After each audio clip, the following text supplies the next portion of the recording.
จะมาเล่าอันเหตุการณ์อยู่ในถ้ำเวบชีวิตกับไปอยู่เนาะแต่วันที่19เฮาไปแล้วก็ถ้าบ่อิดนี่ไป5 คนน่ะคือว่าไปฮอดปากถ้ำแล้วก็ฝนมันตกมันก็ตกน้อยๆเนาะแล้วคนหนึงก็ถอนตัวออกไปเนาะจึงเลยเข้าไป4 คนมุดพากันมุดถ้ำเข้าไปแล้วก็ชั่วโมงหนึงถึงฮอดจุดหมายคนนั้นเนาะไปฮอดอันจุดหมายแล้วก็จุอันแล้วก็เห็นจุทีมงานเขามืดแล้วหรือว่าผู้พานี่เนาะเฮ็ดคำอยู่อันบนนั่นแหละแล้วก็เขากำลังจะกลับอันเขามืดแล้วไปพ่อเขาเจ้าแล้วก็เฮาก็จะเฮ็ดบอนเขาเจ้าเฮ็ดนั่นแหละสิกันไปอยู่แต่ว่าจิเราแต่ต้นเลยเนาะเราแต่ต้นเลยเพราะว่าเอาโทรศัพท์เขาเขาแล้วก็เขากำลังจะกลับแล้วเราจะไปเฮ็ดโตแต่เขาเจ้าบ่ให้เฮ็ดนี่นะอันถือว่าเป็นกระแสดราม่าที่อันผู้พาเว้านี่แหละกำลังเตียนเขาเรื่องนี่เนาะ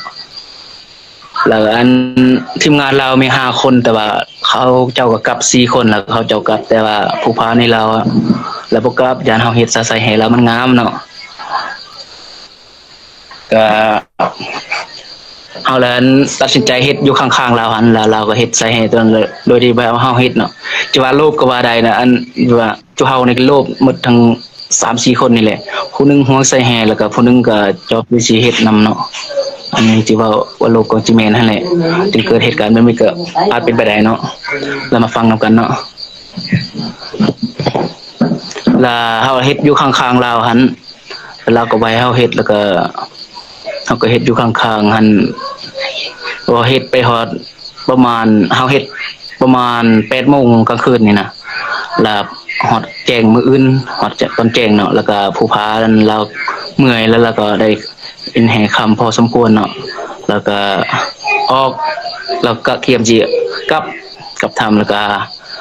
เราก็กลับมาก่อนแล้วเฮาก็ไปเฮ็ดอยู่บ่อนเราเฮ็ดนั่นเฮ็ดไปประมาณ9 โมง 10 โมงนี่แหละแล้วเราก็กลับมาเฮาว่าน้ำท่วมปากถ้ำแล้วเด้อว่านี่แต่เฮาก็ยังบ่ทันเชื่ออยู่50-50อยู่จนเราเน้นหนักเน้นหนาไปว่าน้ำท่วมอีหลีนี่แหละเฮาจึงว่าเฮาจนว่าพากันเศร้าแล้วก็ออกไปเบิ่งกันอยู่ห้วยน้ำเนาะพอดีน้ำมาเต็มตอนนั้นก็น้ำกำลังมาเลยแล้วก็เฮาได้ตกใจเด้ว่ามันน้ำมาแห้งเกินไปนะน้ำมาแห้งได้ตอนนั้นน้ำกำลังมาแล้วครับบอกว่าขึ้นที่สูง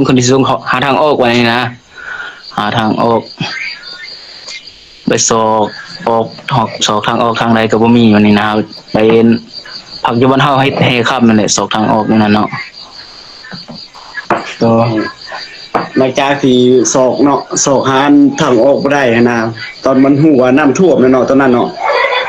เดี๋ยวจากนั้นก็มาพักหลังจากนั้นบ่เห็นทางออกเนาะทางออกมันน้ำตันแล้วก็ได้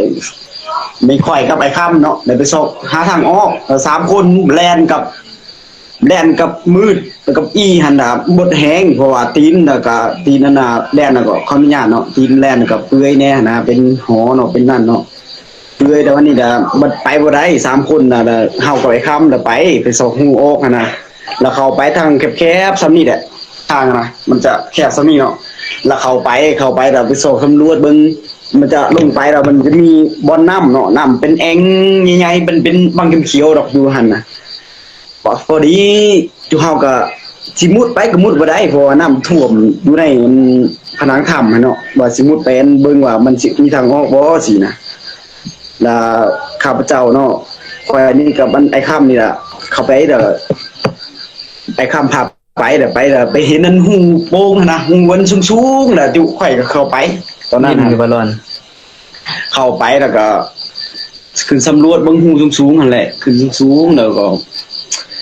บนบ่มีทางออกวันนี้นะโอ้ยจังว่าจักสิจังไดบัดนี้ก็มีแต่หลังจากที่เฮาสำรวจแล้วเนาะเฮาก็ได้กลับคืนลงมากลับคืนไปหา3 คนที่ยังอยู่รอถ่ายอยู่บนจุดที่เฮาเฮ็ดเวียกตอนทำอิฐหั่น